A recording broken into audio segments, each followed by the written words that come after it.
Bonjour à tous et bienvenue dans ce nouvel épisode de Champagne, point d'exclamation. Aujourd'hui, je vais vous parler du sujet probablement le plus important de ce podcast. Je parle de gérer un projet. Qu'on parle de projet professionnel ou de projet personnel, il y a des règles de base à respecter qui sont assez simples, mais qui sont impossibles à deviner si on n'y a jamais été confronté. Voici résumé en quelques minutes les bonnes pratiques que j'ai récoltées pendant mes 12 années de chefferie de projet. Champagne.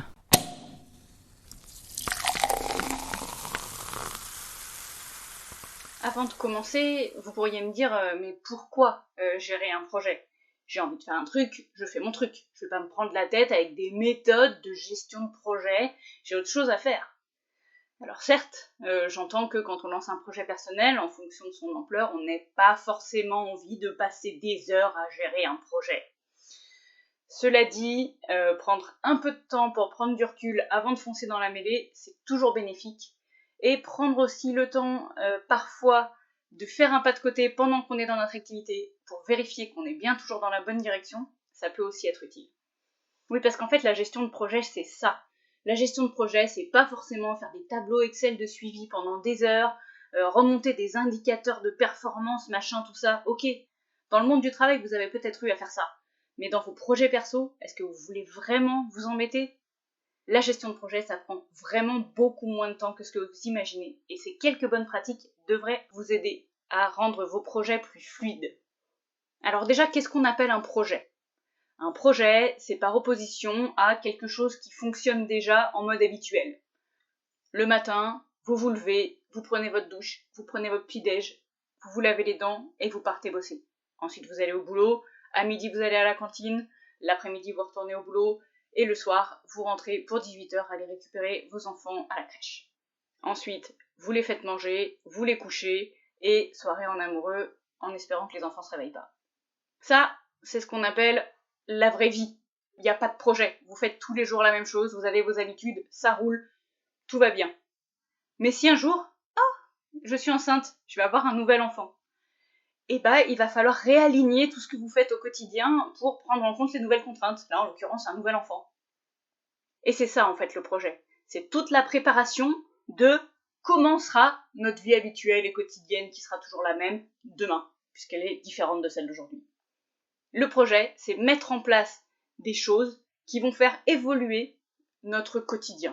Alors, si notre quotidien, c'est notre métier, le projet, ça peut être de changer de métier, de changer d'entreprise, de changer de chef, mais ça peut tout aussi être vous qui, dans votre temps libre, aujourd'hui, passez du temps à lire, et demain, vous avez envie d'écrire. Ça ne veut pas dire que vous allez arrêter de lire, ça veut dire que vous allez mettre en place des choses qui vont faire que, dans votre quotidien, vous allez prendre du temps pour écrire. Et c'est ça, le projet, c'est réussir à mettre en œuvre tout ce qu'il faut pour que, dans la prochaine étape de votre vie, vous puissiez écrire, admettons, 1 demi-heure par jour, tous les jours. La gestion de projet au quotidien, c'est savoir où on en est vers notre objectif, savoir dans quelle direction on doit aller, parce que parfois, on peut être un peu perdu, et surtout, anticiper les points de blocage éventuels. Il y a forcément des moments où des choses vont mal se passer, et se rappeler quelles sont nos priorités, pourquoi on a décidé de faire ça, et comment contourner le problème pour quand même arriver à atteindre notre objectif, c'est bien ça, la gestion de projet. La première étape, qui pour moi est la plus importante quand on veut lancer un nouveau projet, c'est de bien cadrer ce qu'on souhaite faire. Le premier point fondamental, c'est la définition du projet. Et ce petit sigle cryptique, si on ne le connaît pas, le QQOQCP. Qui, quoi, où, quand, comment et pourquoi. Ce sont les 6 questions à vous poser. Qui est impliqué dans ce projet ? Si c'est votre projet d'écriture, vous êtes peut-être seul, ou peut-être que vous allez vouloir faire ça avec des amis. Si votre projet c'est d'avoir un nouvel enfant, les personnes qui seront impliquées seront probablement votre femme ou votre mari, vos enfants qui sont déjà nés par exemple, mais peut-être aussi la nounou, etc., etc. Ensuite, le quoi. Qu'est-ce que vous voulez faire vraiment ? C'est important de définir en une phrase quel est votre objectif, quel est le résultat auquel vous voulez arriver. Je veux que dans 2 ans, j'ai écrit un recueil de nouvelles de 50 pages. Ensuite, le O pour où. Est-ce que ce projet, vous voulez le faire chez vous ? Est-ce que ce projet, vous allez le faire à l'extérieur ? Est-ce que ce projet, pour qu'il vive, il faut qu'il soit mené dans une zone montagneuse, à la mer, dans l'espace, que sais-je. C'est important de stipuler où vous allez pouvoir faire ce projet. Par exemple, si vous avez votre projet d'écriture, peut-être qu'aujourd'hui, si vous vivez dans un studio avec 2 enfants, ça sera compliqué de le mettre en œuvre. Dans ce cas-là, l'idée serait de se dire où est-ce que je peux réaliser les actions qui vont me permettre demain d'écrire ce recueil de nouvelles. Peut-être que ce serait aller à la bibliothèque municipale de ma ville, qui est gratuite, qui, ça tombe bien, est à 200 mètres de chez moi, et je peux y aller sur des horaires qui me conviennent. Le Q suivant est le quand. C'est bien de vouloir faire un projet, on est bien d'accord. C'est important d'avoir des deadlines. Est-ce que le projet que je souhaite lancer doit être réalisé dans les 6 prochains mois parce que j'ai une contrainte forte, ou est-ce que je me donne pour objectif de le réaliser dans les 6 prochains mois parce que j'en ai envie? C'est important de lister quelles sont vos contraintes réelles et quelles sont vos envies, pour savoir si le planning est fixe et qu'il est imbougeable ou si vous avez un peu de latitude. Ensuite vient le C, qui est le comment. C'est à cet endroit-là que vous allez lister toutes les ressources dont vous avez besoin. Ça peut être des matières premières, ça peut être des personnes, ça peut être des ressources au sens large, c'est-à-dire de l'argent, du temps, etc., etc. L'idée ici, encore une fois, n'est pas d'être le plus précis possible, mais de réfléchir suffisamment pour voir toutes les ressources auxquelles vous allez devoir avoir accès pendant votre projet. Et enfin, le dernier, c'est le pourquoi. Le pourquoi, c'est la base fondamentale de tout un projet. On ne se lance pas dans la rédaction d'un recueil de nouvelles de 50 pages si on ne sait pas pourquoi on le fait. Est-ce que c'est pour faire comme votre meilleur ami? Est-ce que c'est parce que quelqu'un vous a dit que vous en étiez incapable? Ou est-ce que c'est parce que ça fait 10 ans que vous vous dites « j'adorerais rédiger un recueil de nouvelles et que je ne trouve pas le temps de le faire ». Pourquoi est-ce que vous adoreriez écrire ces nouvelles? Vous avez des choses à dire que vous n'avez jamais réussi à exprimer autrement? Vous avez un amour de la poésie? Vous avez un amour de la prose? Vous adorez la littérature? Vous avez lu un livre qui vous a inspiré?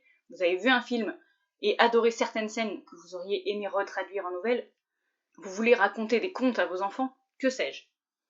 Vous avez un pourquoi pour lancer ce projet. Notez-le, clarifiez-le.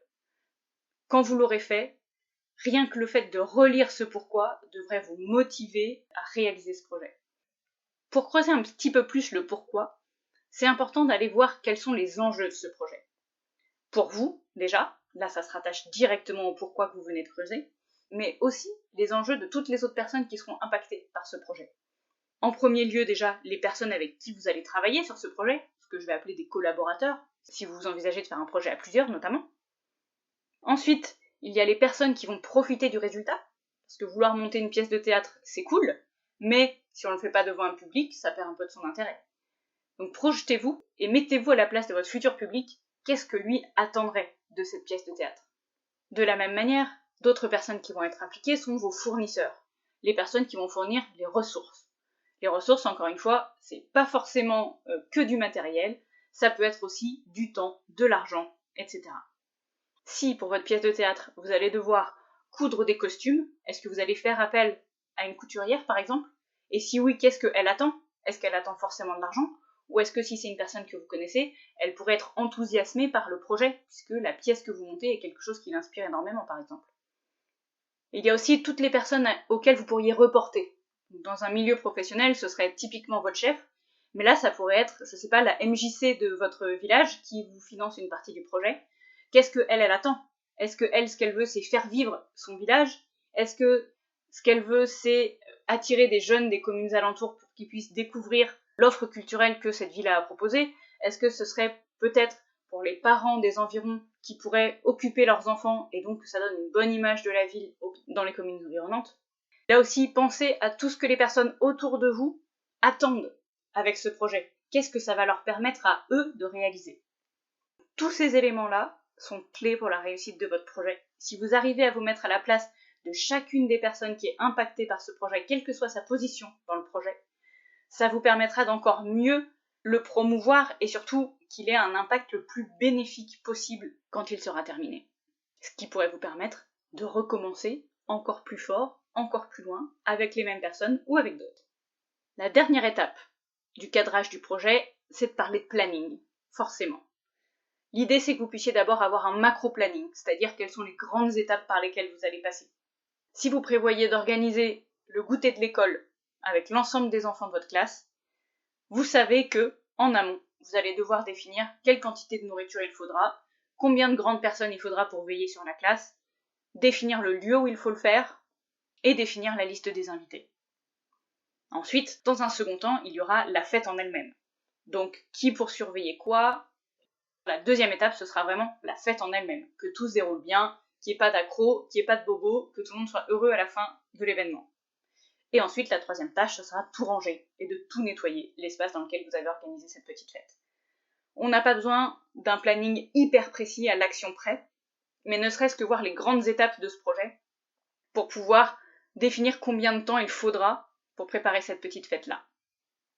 Une fois qu'on a découpé ces tâches, qui sont des macro-tâches, donc qui sont des grosses tâches, l'idée c'est de pouvoir valider leur enchaînement. Est-ce que s'il y a une tâche qui n'est pas faite, on peut commencer la seconde ou non? Quels sont les impacts si on a les deux en parallèle? Est-ce que ça peut poser des problèmes ou non? De la même manière, il faut réfléchir aux ressources qui seront disponibles. Si on fait ces deux tâches en même temps, est-ce qu'on aura assez de ressources? Par exemple, assez de personnes pour surveiller des enfants. La question de la ressource, c'est de savoir si on aura tous les bons éléments au bon moment. Par exemple, quand il faut nettoyer, est-ce qu'on aura bien un balai, de l'eau et le nombre de personnes suffisantes pour faire le nettoyage alors que tous les parents arrivent pour récupérer leurs enfants, par exemple. Et enfin, une fois que toutes ces tâches sont clairement définies, mettre un planning. Et quand on dit mettre un planning, c'est mettre des dates. Si vous pouvez d'ores et déjà bloquer la date du goûter, ça vous permettra de savoir à quelle période en amont commencer à préparer tout ça. Je vais prendre maintenant le temps de vous raconter un peu le cours de la vie du projet. Comment se déroule le projet de sa naissance jusqu'à sa mort. Déjà, on démarre par un lancement. L'idée du lancement, c'est d'informer toutes les parties prenantes du lancement, c'est-à-dire toutes les personnes que vous avez identifiées autour des enjeux, que vous allez lancer ce projet, ou que vous avez lancé ce projet. Leur donner les objectifs, pourquoi vous faites ça, qui sera impacté, bref, donner les informations importantes autour de ce projet-là pour que chacun sache qu'il est lancé et puisse se projeter aussi s'il a des actions à faire dans ce projet-là. Ensuite, au lancement, vous allez commencer à découper les étapes de la première macro-tâche. Vous allez définir le qui fait quoi sur ce bloc, sur chacune de ces activités, et aussi regarder quelles sont les priorités de ces actions. Est-ce qu'il y a des actions qui sont absolument obligatoires à faire pour que le goûter se tienne? Et est-ce qu'il y en a certaines qui seront bien si elles sont faites, mais tant pis si elles ne sont pas là? C'est important de prioriser ces actions, justement parce que dans un projet, tout ne se passe jamais comme prévu. Et il y a forcément des actions que vous ne pourrez pas faire au dernier moment. La question c'est, est-ce que ça implique que le projet soit annulé, ou est-ce que vous pourrez faire sans? À la fin de la période de lancement, vous devez avoir un planning détaillé avec l'enchaînement des tâches, de qui fait quoi et de quelles sont les ressources nécessaires à chaque tâche. Une fois que ceci est cadré et que vous êtes sûr de n'avoir rien oublié, vous pouvez vraiment commencer. Dans la vie du projet en tant que tel, il y a quelques actions qui sont importantes de faire de manière récurrente. Déjà, il va vous falloir un tableau de suivi pour savoir où on en est. Qui a fait quoi, qui n'a pas fait quoi, et est-ce qu'on avance bien? L'objectif, c'est de vous permettre en un clin d'œil de voir où vous en êtes dans l'évolution du projet. Est-ce qu'il y a des tâches qui auraient dû être faites qui ne sont pas faites? Et de voir si pour l'instant, vous êtes à peu près en ligne avec la date que vous avez prévue ou non. Une fois que vous avez la vision des actions qui ne sont pas faites, relancez régulièrement les personnes qui sont censées les faire. Vous pouvez également prévenir quelques jours avant la réalisation des tâches les responsables pour qu'ils se rappellent qu'ils ont cette tâche à réaliser. Ce tableau de suivi d'avancement, il peut être fait dans un fichier Excel de manière très classique. Vous pouvez aussi bien sûr utiliser le bon vieux papier et le bon vieux crayon. Ça marche très bien pour des projets peu complexes. Il y a aussi des outils en ligne qui permettent de faire du suivi de projet. Je pense en particulier à Notion, à Asana ou à d'autres outils de gestion de projet plus professionnels. Ensuite, à la fin de chaque grande étape du projet, ces fameuses macro-tâches qu'on a vues tout à l'heure, c'est important de célébrer la réussite. On a finalisé cette première partie-là, c'est important que tout le monde soit au courant déjà, et ensuite de se féliciter pour le travail accompli. Ça permet de réencourager les foules et de montrer que vous avancez et que votre projet a de plus en plus de chances de se réaliser.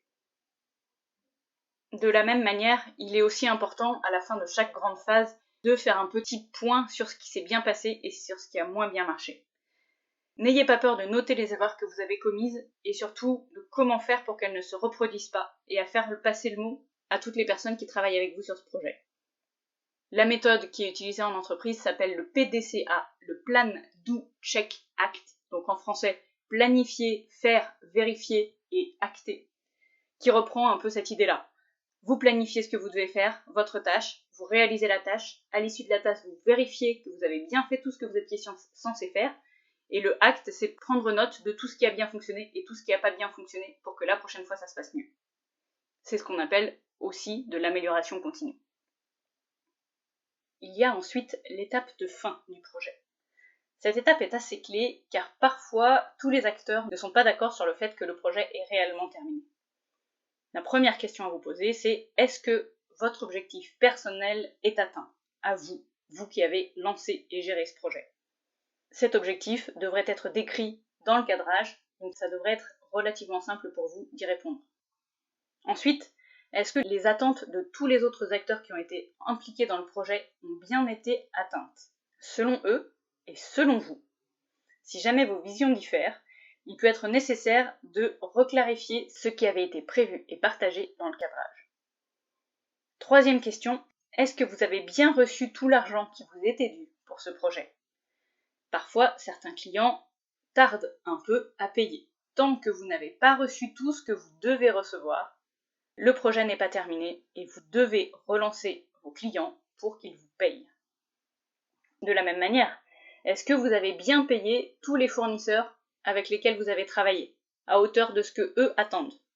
S'il y a une incompréhension sur ce sujet, ressortez les éléments de cadrage pour justifier chaque euro qu'ils vous réclament et que vous pensez ne pas être dû. Et enfin, c'est pas une question, c'est une obligation, célébrez ensemble la réussite de votre projet. Félicitez-vous. C'est le moment de vous envoyer des fleurs, de enfin dire aux gens avec lesquels vous avez travaillé pourquoi vous avez adoré travailler avec eux, quelles sont leurs plus grandes qualités et en quoi ça vous a inspiré et encouragé de travailler avec eux au quotidien. Profitez-en pour créer un véritable lien avec toutes ces personnes et de garder leur contact. C'est comme ça que vous agrandissez votre réseau par de petites actions. Vous ne savez peut-être pas encore pourquoi le réseau est aussi important, mais ça viendra dans un prochain podcast. Le point qui est vraiment clé et pour moi qui permet de tout changer sur la réussite ou non d'un projet, c'est la communication. La communication, elle existe de deux manières. Il y a la communication externe, qu'on va faire aux personnes qui sont externes au projet, en tout cas pas dans la réalisation du projet. Donc ça peut être vos futurs clients, les personnes qui bénéficieront du projet tel que vous l'avez lancé, mais qui ne participent pas à sa création. Mais la communication qui est la plus importante, c'est la communication en interne du projet, c'est-à-dire la communication entre vous et toutes les personnes avec lesquelles vous travaillez, vos associés et vos fournisseurs principalement. Cette communication-là, elle est nécessaire pendant toute la durée du projet et il vaut mieux qu'elle soit trop abondante que pas assez. Vous devez fournir de l'information. Vous devez demander des avis aux gens lorsque vous avez une décision à prendre. Parfois, vous allez devoir les impliquer pour prendre la décision en elle-même. Et ces trois éléments-là, information, avis et décision, doivent être communiqués à l'ensemble des personnes qui participent au projet. Ça montre que vous êtes toujours motivé, que vous êtes toujours mobilisé et que vous œuvrez à faire avancer votre projet du mieux que vous pouvez. Et ça encourage aussi tous les autres acteurs du projet à faire de même et à communiquer sur ce que eux font. C'est fondamental de savoir à chaque instant où en est chacun d'entre nous. S'il y a une personne qui ne répond pas à vos communications et qui ne vous informe jamais de ce qui se passe, vous allez forcément vous inquiéter du fait que peut-être qu'il a laissé tomber le projet sans nous en informer. La majorité des problèmes qu'on peut rencontrer se résout très souvent avec simplement une meilleure communication. Avant de terminer cet épisode, je vais quand même vous donner quelques tips et vous donner aussi les bonnes pratiques qui me paraissent les plus importantes dans la gestion de projet. La toute première, c'est dès que vous vous sentez un peu perdu dans votre projet, que vous oubliez vos priorités, que vous êtes en insécurité parce qu'il y a des choses qui ne se passent pas comme vous le voudriez, etc., arrêtez-vous et relisez les documents que vous avez rédigés pendant le cadrage. Rappelez-vous pourquoi vous faites ce projet, pour qui vous faites ce projet, qu'est-ce qu'il va apporter in fine, quels sont en fait tous les enjeux liés à ce projet. Normalement, ça devrait vous remotiver et vous remettre les idées claires pour vous rappeler quelles sont vos véritables priorités. Le deuxième tips, c'est plutôt une constatation. On se dit toujours que la gestion de projet, ça prend un temps de fou, et en fait, pas du tout. Ça prend très peu de temps, mais ça en prend régulièrement. En fonction du projet que vous avez, si c'est un projet très long terme, vous pouvez faire un point par semaine, peut-être pour faire le suivi. Si c'est un projet plus court terme, n'hésitez pas à faire un petit suivi chaque jour. Vous prenez 10 minutes et vous faites simplement les relances et la communication. Si vous avez des tâches à faire, évidemment faites-les, mais ça ne fait pas vraiment partie de la gestion de projet. Ce qu'il compte, c'est d'y revenir souvent et pas longtemps pour entretenir la flamme chez tous les acteurs du projet et chez vous aussi. Troisième tips, c'est quelque chose qui est très connu dans le monde de l'entreprise et ça m'étonne de voir que ça n'est pas du tout percolé dans les projets personnels. C'est le triptyque qualité, coût, délai. C'est-à-dire que lorsque vous avez besoin de quelque chose ou lorsque vous créez quelque chose, la qualité de ce que vous allez obtenir, le coût de ce que va vous demander ce que vous voulez obtenir et le délai sous lequel vous aurez ce que vous voulez obtenir sont intimement liés. Si vous voulez quelque chose de qualité et qui soit peu cher, alors vous allez devoir attendre plus longtemps. Si vous voulez quelque chose de qualité et pour une date précise, donc avec un délai fixe, le coût nécessairement va augmenter. Si vous avez un coût max à ne pas dépasser et un délai à respecter, alors la qualité sera sûrement dégradée par rapport à ce que vous attendez.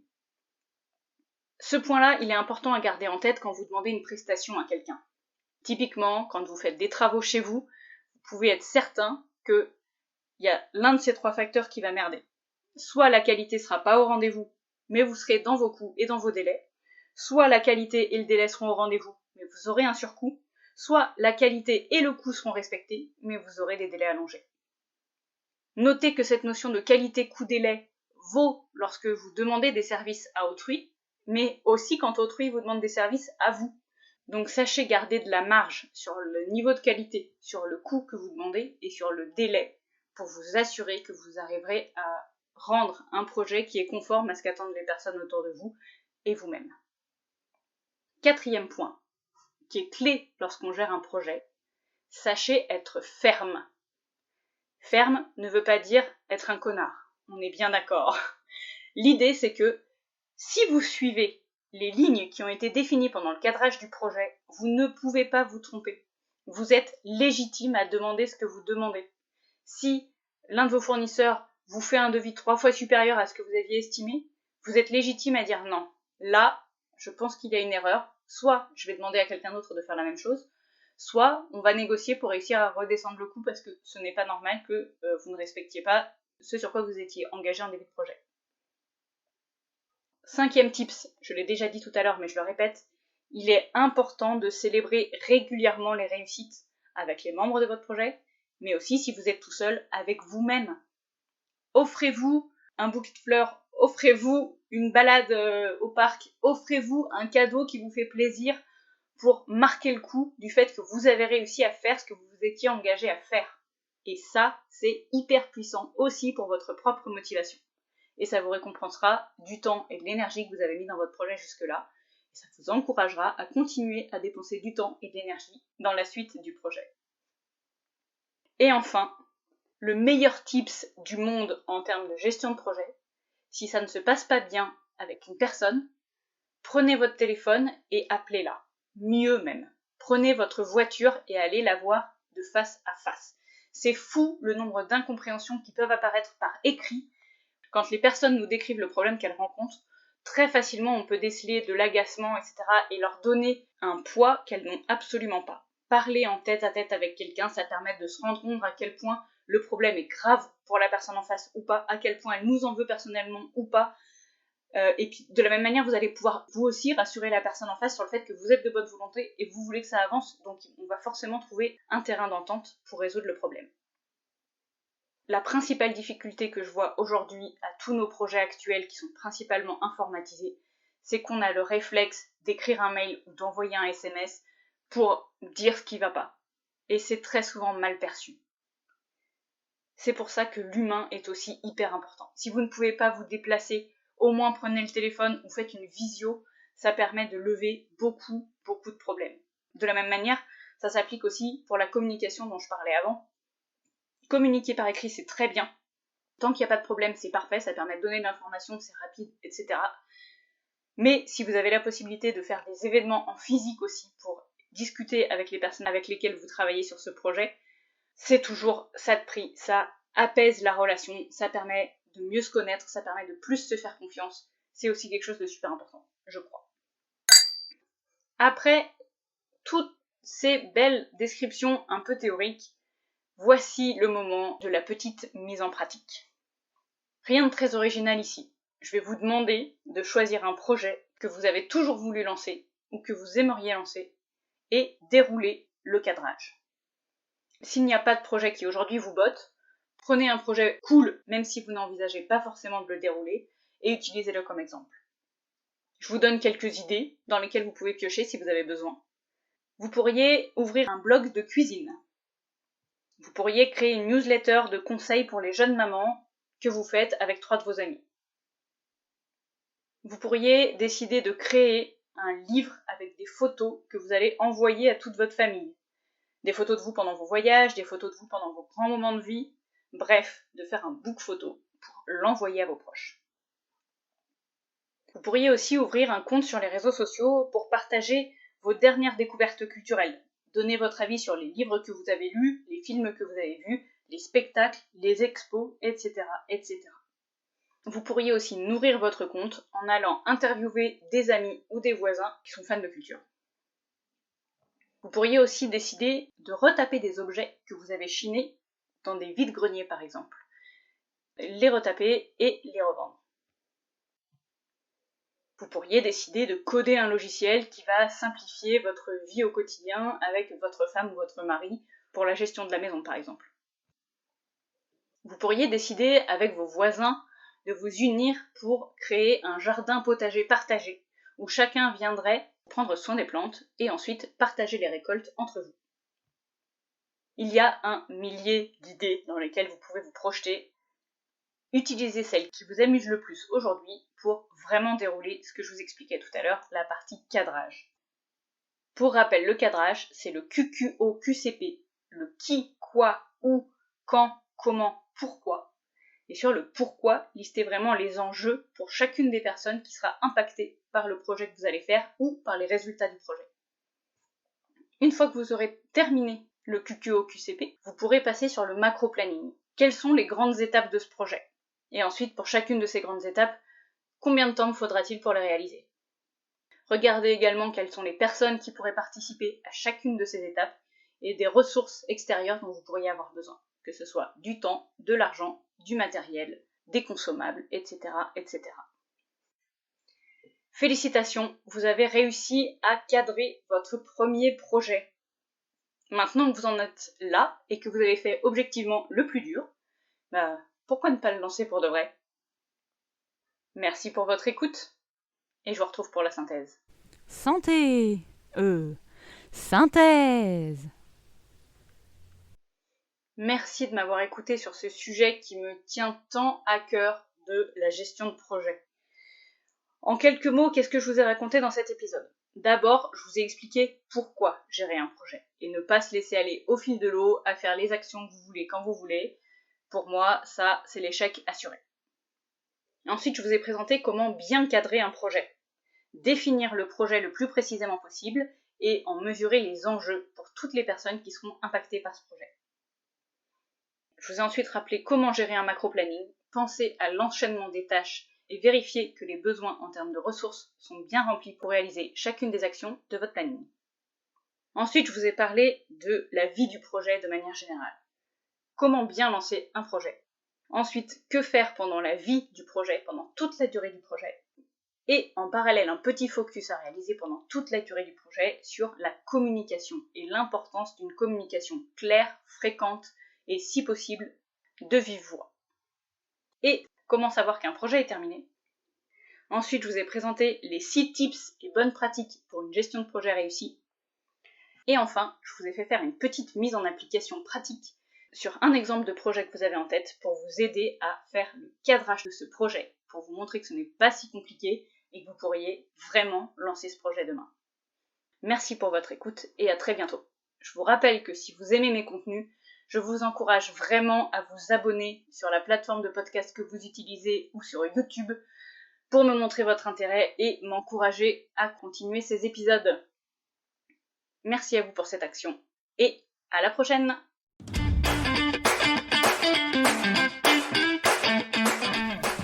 Merci à vous d'avoir écouté cet épisode de Champagne. Champagne, c'est le podcast dans lequel je vous partage mes récentes découvertes qui m'ont permis un changement d'état d'esprit incroyable dans les 5 dernières années. J'espère ainsi vous donner envie de creuser des sujets qui ne vous seraient jamais passés à l'esprit et peut-être envisager de changer votre vie. Vous pouvez suivre le podcast sur Instagram, champagne-du-bas, point d'exclamation écrit en toutes lettres, puisqu'on ne peut pas mettre de signe de ponctuation dans le nom d'un compte Instagram, j'ai découvert ça. J'attends là-bas vos commentaires, questions, feedback pour m'aider à améliorer le podcast et à répondre à vos questions d'aujourd'hui.